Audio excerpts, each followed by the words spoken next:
Bismillahirrahmanirrahim. Assalamualaikum warahmatullahi wabarakatuh. Alhamdulillahi rabbil alamin. Alhamdulillahilladzi arsala rasulahu bil huda wa dinil haqqi liyudhhirahu 'alad dini kullih.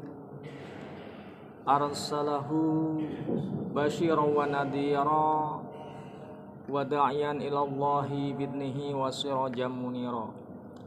Asyhadu an la ilaha illallah wahdahu la syarika lah syahadatan a'adaha liliqa'ihi dukhara wa asyhadu anna Muhammadan abduhu wa rasuluhu arfa'ul bariyati qadra. Allahumma sholli wa sallim ala Sayyidina Muhammadin wa ala ali Sayyidina Muhammad amma ba'. Hadratil muhtaramin, para sepuh, para alim ulama, hadirin wal hadirat, jamaah salat zuhur yang insyaallah dimuliakan oleh Allah Subhanahu wa taala. Puji syukur alhamdulillah, kita di siang hari ini dan sampai saat ini kita masih diberi kekuatan oleh Allah Subhanahu wa taala untuk sama-sama bisa menikmati, menegakkan sekaligus meramaikan bulan Ramadan. Di momentum bulan Ramadan atau syahrul ibadah ini penting bagi kita semua untuk merefleksikan kembali, memikirkan kembali adanya tanda-tanda zaman.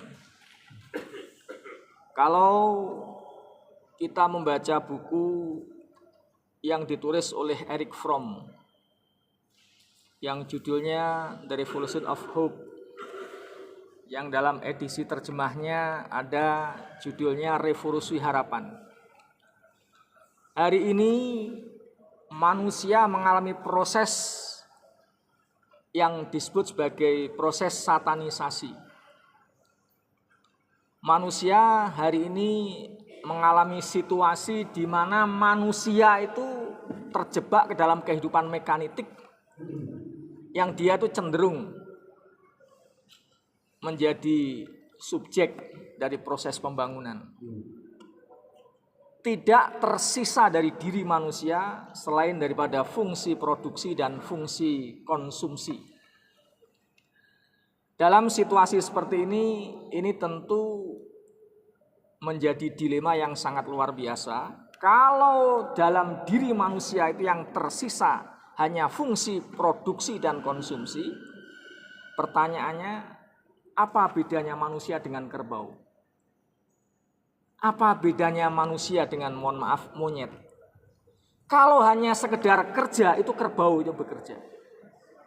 Kalau hanya sekedar makan, maka monyet itu yang pandai persoalan makan. Tapi ini adalah manusia yang dia itu punya jasmani, punya rohani, di dalamnya ada zahir, ada batin. Tentu sangat berbahaya kalau manusia kemudian mengalami segmentasi, mengalami desakralisasi, sehingga yang tersisa dari manusia hanya fungsi kerja. Dalam bahasa Sunda ada istilah hardolin.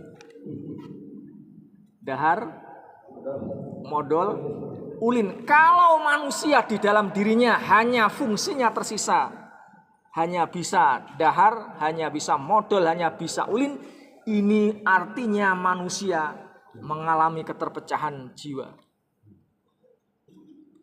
Said Hussein Nasr misalkan dalam Traditional Islam in the Modern World itu mengatakan, hari ini akibat tercerabitnya manusia dalam konteks tadi, perubahan sosial yang hari ini sedang terjadi, sehingga manusia mengalami keterpecahan psikologis. Manusia kehilangan orientasi hidup dan dia tidak tahu lagi tujuan hidupnya itu apa. Ini salah satunya faktor yang paling dominan karena manusia menolak dari prinsip yang dianggap lebih tinggi dari dirinya, termasuk percaya adanya Tuhan yang Maha Esa, adanya Allah Subhanahu wa Ta'ala. Karena dalam pandangan manusia, the man is the measure of all anything. Seolah-olah ukuran manusia itu ditentukan oleh bagaimana cara pandang manusia. Karena manusia is the measure of all anything. Seolah-olah manusia itu adalah ukuran dari galanya. Sehingga kalau ada hal-hal yang terkait sifatnya gaib, sifatnya tidak kasat mata, ini seolah-olah dianggap tidak rasional. Ini yang berbahaya. Padahal Allah Subhanahu wa Ta'ala, pencipta semesta ini hadir dalam semesta itu sangat kasat mata. Hadir melalui kauniyahnya, pencipta ini hadir melalui kauniyahnya. Jangan sampai mata kita ini sebagai umat Islam kemudian hati dan mata kita ini, mata dan hati yang dikunci oleh Allah sehingga kita tidak bisa bertadabbur. Afala tadabbarul Qur'ana am kulubin akfaluha. Apakah kalian ini tidak bertadabbur, tidak memikirkan Al-Quran? Atau memang hati ini memang sudah dikunci, hati ini kemudian sudah menjadi beku sehingga tidak lagi melihat tanda-tanda hadirnya Allah Subhanahu wa Ta'ala. Dalam Al-Quran paling tidak pencipta itu muncul dalam banyak sekali istilah. Tetapi minimal kita ini mengenal dalam Al-Quran ada istilah Allah, ada istilah ilah, ada istilah Rob. Menurut dalam tafsir Ali As-Sobuni dalam Sofatut Tafasir, Allah ini menjelma ketika muncul dengan istilah ma'rifah, dengan istilah Allah. Ini sebenarnya menegaskan bahwa Allah Subhanahu wa Ta'ala ini sebagai ilmun muhtasun bil haqi al-ma'budi lam yutlaq ala ghairihi ta'ala. Ketika Allah muncul dalam Al-Quran dalam pengertian ma'rifah, ini menjadi taukid menegasikan adanya zat-zat lain yang bisa mengklaim dirinya sebagai maha yang sangat tinggi. Sehingga Allah ini dianggap sebagai ilmu, sebagai realitas, sebagai pengetahuan yang khusus, yang menjadi sesembahan yang berlaku secara mutlak dan tidak berlaku selain zat yang maha tinggi.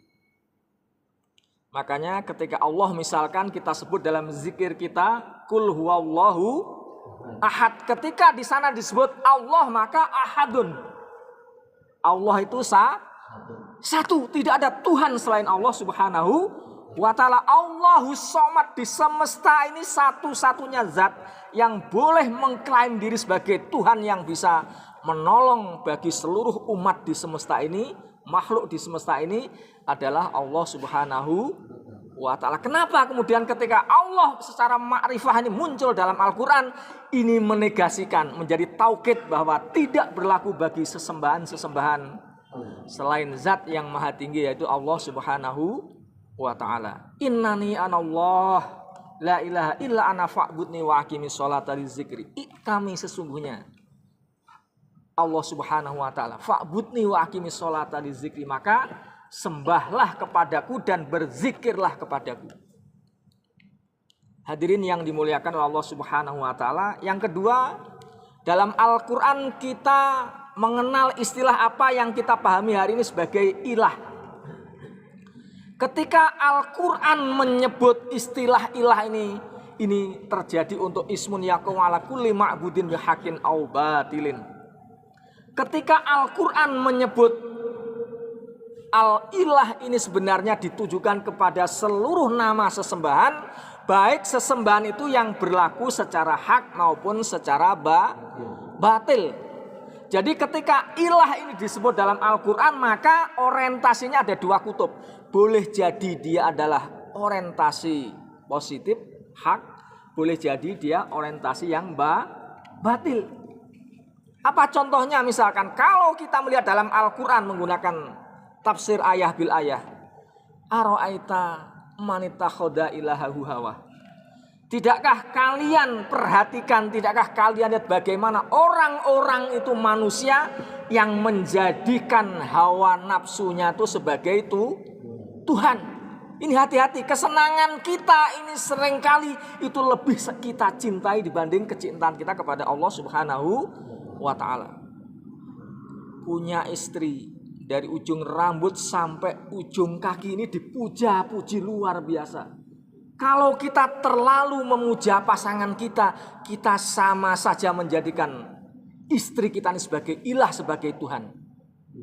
Kalau kita punya rumah yang bagus, jangan terlalu kita berlebihan menyayanginya. Kalau kita punya putra-putri yang soleh, yang baik-baik, jangan terlalu kita berlebihan menyayanginya. Karena begitu kita berlebihan, kita sudah menjadikan mereka semuanya ini menjadi ilah. Kalau ini terjadi, Allah tuh sangat cemburu. Allah tuh tidak suka kalau kemudian ada tandingan. Wa minan nasi mayyatakhidhu min dunillahi andada yuhibbunahum ka hubbillah. Sebagian manusia itu menjadikan selain dari Allah itu andada, sekutu, tandingan. Yuhibbunahum ka hubbillah, mencintainya sebagaimana mencintai Allah Subhanahu wa ta'ala. Allah cemburu, Bapak dan Ibu. Makanya kalau punya istri yang cantik cukup dinikmati saja.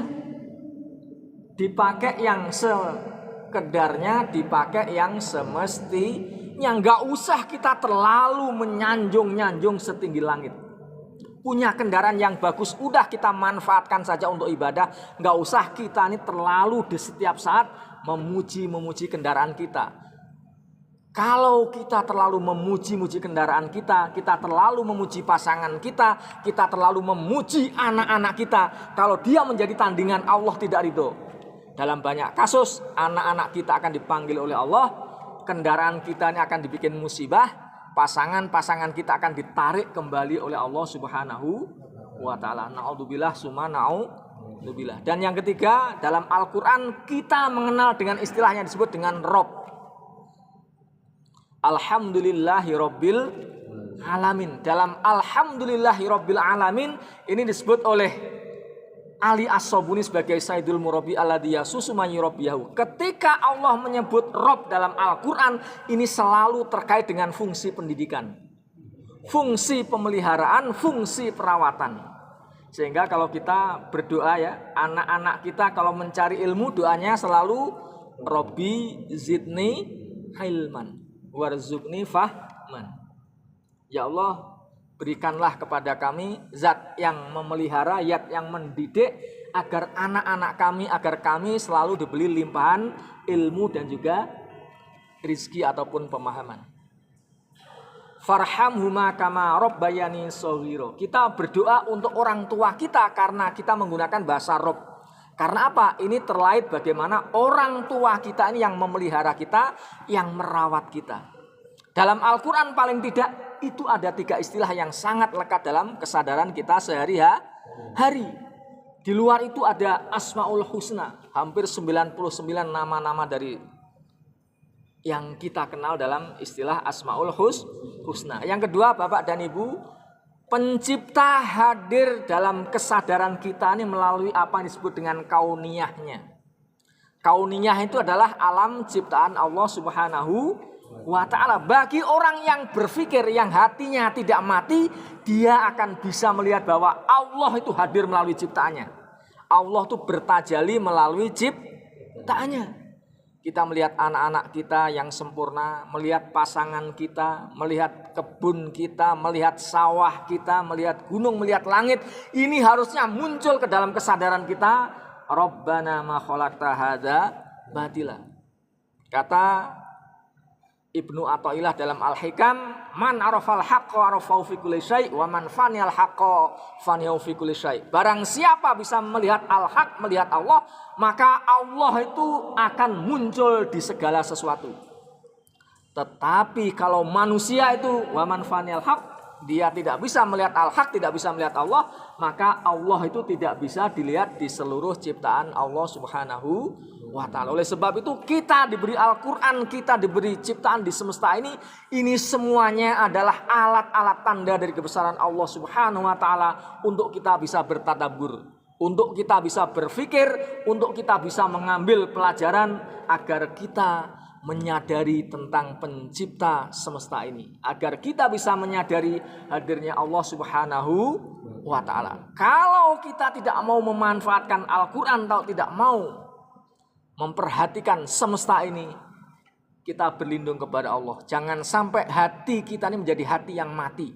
Karena kalau hati kita hati yang mati, maka kita tidak bisa melihat kebesaran Allah Subhanahu wa ta'ala. Man arafal haqqa arafau fi kulli syai' wa man faniyal haqqa faniyau fi kulli syai'. Hadirin wal hadirat, ini adalah hari-hari 10 terakhir bulan Ramadan.